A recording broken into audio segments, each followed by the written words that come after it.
how you use fermented foods in your practice currently, based on your current experience, past experience, and our and your increasing. When I say ours, I mean as a community. Let's take an itchy dog that the owner has heard. All right, I'll just back up. More prefacing. There's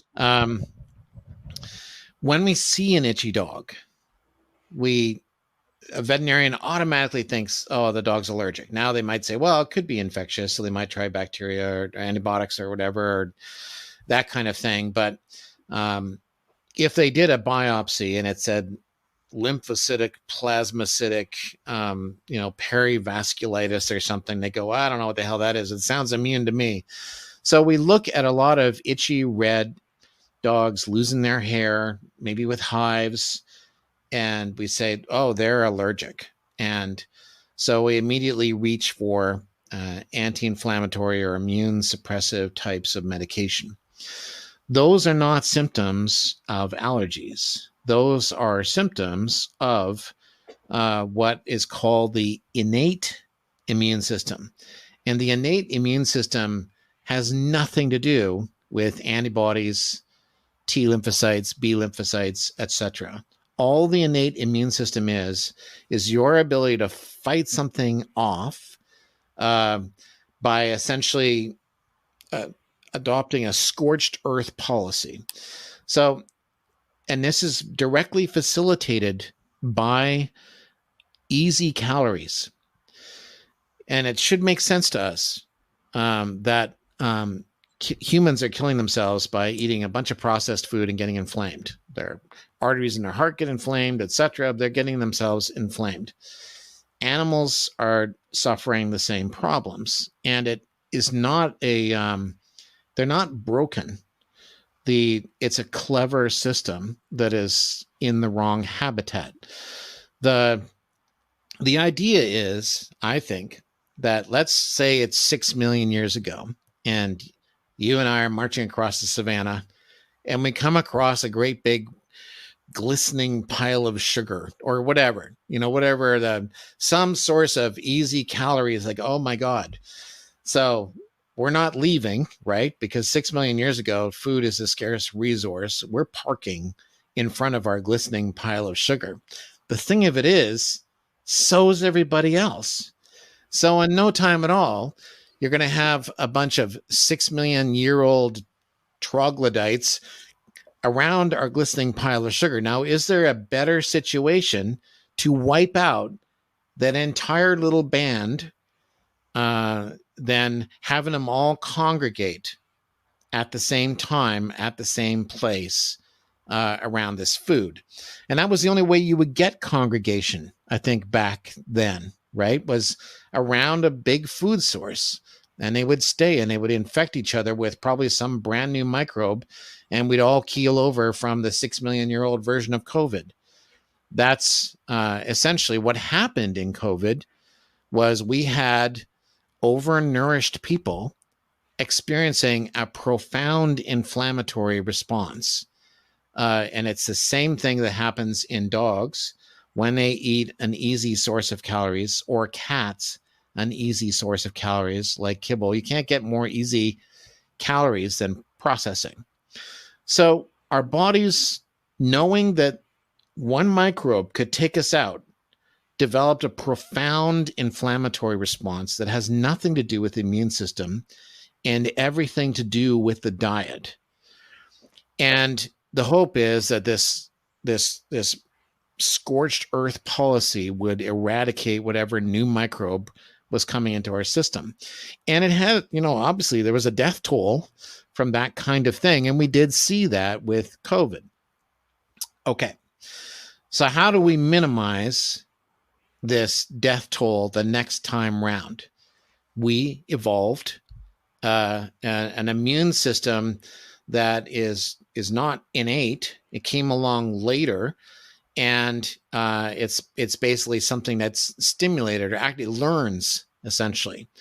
And that involves the antibodies and the lymphocytes. So, and that's where allergies come from, are those cells. Now let's take your modern itchy dog.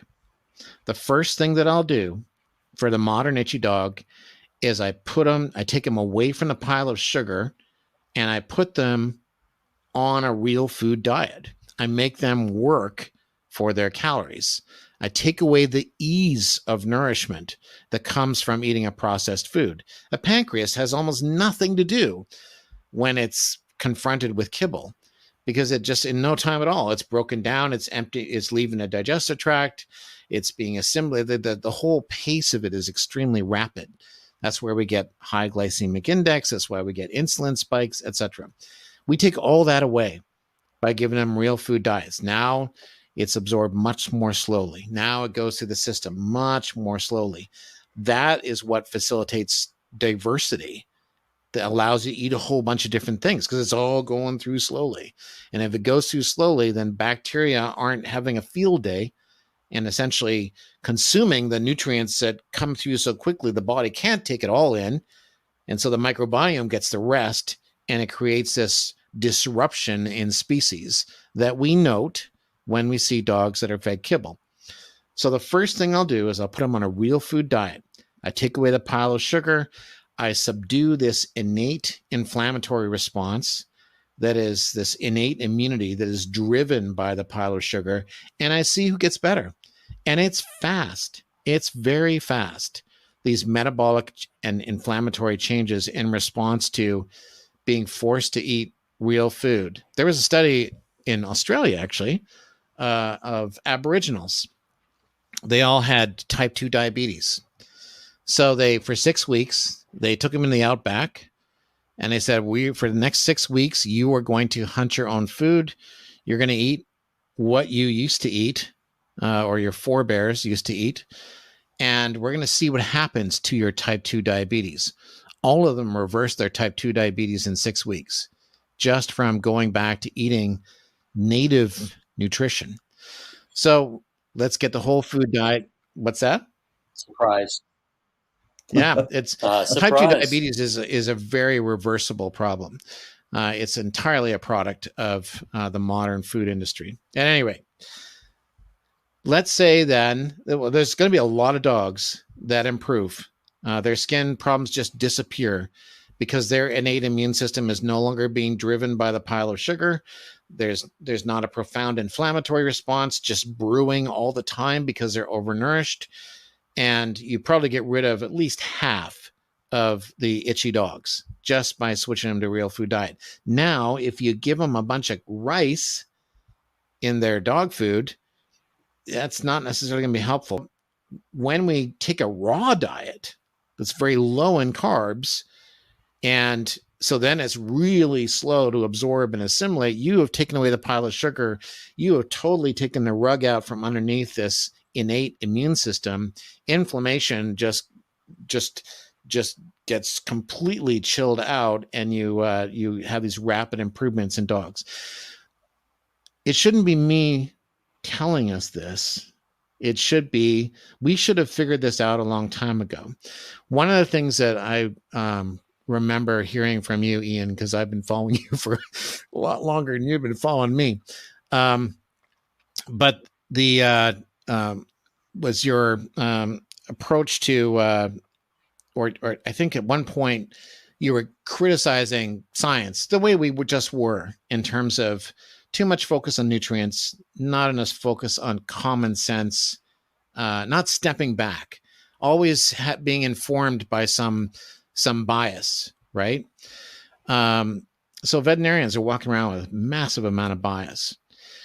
And what I have said in a couple of articles on raw food is veterinarians are not scientists, because if they were scientists, the first thing a scientist would do is not go, is there bacteria in the food? The first thing a scientist would do is go to an owner and say, are you like the 90% of people that know there's bacteria in raw meat? And they would say yes. And say, but you're feeding the raw food anyway to your dog? Yes. Why are you doing that? That's what a scientist would say. They would want to know what is obviously the tremendous amount of benefit that justifies a risk that everyone is aware of. You don't advance science at all to say, look, I found bacteria in raw food. That doesn't help at all. And anyway, the numbers are low anyway. A scientist would say, why? What are you getting from it? That should have been the first question that scientists ask, and it has not yet been asked. And that tells us just how much patsies we are as veterinarians, not you, the rest of us. How much we're patsies of industry is the fact that hasn't occurred to most people to ask that question, even though somebody coming down from space would go, well, that would be the first thing they would ask is like, okay, let's assume the bacteria is there. Why are you doing it? What's happening? The pile of sugar is what's happening. Okay. So fair enough. We've gotten rid of half the itchy dogs. Now we have the dogs that are surprisingly not improved despite the pile of sugar being taken away. And so what's the story with them? And then when I dug into it, I realized that, especially because most commercial brands of raw have very little plant material in them, that and looking at some of these studies, before and after studies, and seeing the shift in the microbiome in response to a raw diet being introduced, that's when I put together that these carbohydrate-dependent species are being taken away, and that they are probably important to the regulation of the immune system. So what do I do with those animals? I will embellish their existing raw diet, because all these other benefits are still there for raw in terms of the interface of the metabolism with the immune system and inflammation, like all that's all still operative. But I will say, let's just introduce the lactobacillus or other carbohydrate fermenting bacteria. Let's provide the food source that they like. Great kudos if you can package it all up in one, like you guys do with the Gussy's gut. And the other thing I will do is I will add a herbal formula. My favorite herbal formula for dogs with this raw resistant itch, and which I now know is truly the immune system that's operative, I will use a formula, if it's not inappropriate to say, called Cesarex, that from Gold Standard Herbs, that I created for Gold Standard Herbs. Because what does it do? It's just a Chinese herbal formula. It's made of two Chinese herbal formulas. One's Minor Bupleurum. That's been around for 2,000 years. And one is called Four Materials Combination, or Se Wu Tong. That's been around for like 1,000 years. I just, said, hey, put them in one bottle and sell it. You're going to get a lot of itchy dogs better, and they get better. What does it do? A lot of things. We're taking whole plants, taking probably about, 15 whole plant extracts and putting them in a bottle. So always whole. That's how I operate in order to leverage the benefits of all this complexity. So that we can get out of our heads. Just use whole things. So I use whole herb extracts, or tell people to use them. What does it do? First of all, it creates a parking space. So there's plenty of studies on the ingredients in those formulas showing that it actually creates a spot for the lactobacillus or whatever you're using as a probiotic to land in. So that's the first thing it does. It also works on the gut-brain axis to take away the impact of stress. Number one, have the dog be less stressed. That's the content of ginseng and skullcap. But then also take away that impact, therefore, of stress on creating a leaky gut. So the gut starts to seal because we have good guy bacteria in place. They found a place to land, and we're taking away irritating factors like anxiety. And then also in vet school, they would say, or if you read scientific articles about, say, atopica or Apoquel or corticosteroids, they'll say they're immune modulators. It's like, they're not immune modulators. Modulate means that you're balancing things. That's moderate is modulating, is balancing. Those are immune suppressants. We don't have immune modulating drugs because it's 60 years after we started looking at the immune system. We still don't have a drug to stimulate the immune system apart from interferon. That's it. Six decades, that's all we have. But we have tons of plants that do it. There is one plant, or this formula, Minor bupleurum, it does temper systemic immune responses, and it ramps up local immunity. That's perfect for these allergic dogs because we need strong local immunity at the gut level and on their skin. And we need a tempered systemic immune response so they can stop, their immune system isn't in overdrive. So I use that formula, probiotic plus carbohydrate source plus soluble fiber and their existing raw diet. And I just do rinse, lather, repeat. Just keep doing it over and over and over again. And most truly allergic dogs, they get better on that. Fantastic. Thank you. Yeah.